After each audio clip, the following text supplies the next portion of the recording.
就係呢個真空泵嗰個滑片長時間冇保養，造成咗個乾磨，咁佢喺行駛過程中出現潤滑油缺失，咁啊打爛咗呢個啦，咁啊造成剎車失靈。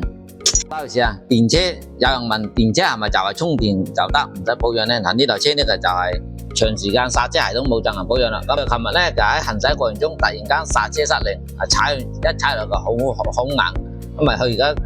導車開咗過嚟啦。我哋檢查發現原來係呢個我睇下呢條真空管嘅係冇真空抽呢個，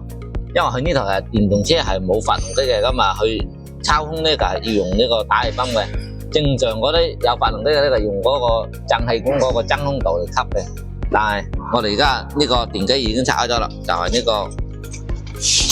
入邊個滑片啊，呢啲全部散咗，因為呢啲長時間冇有潤滑啊，冇保養啊，咁啊依家造成咗呢個電機爛咗，咁啊呢度爛咗，呢個真空泵爛咗啦，咁啊去卡電呢個電機，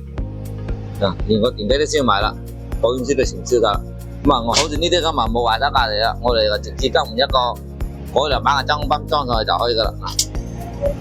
如果佢啊係定期保養，呢度加啲油落去都唔會出現咁樣嘅問題嘅。好，咁咪而家直接買個真空泵裝翻佢。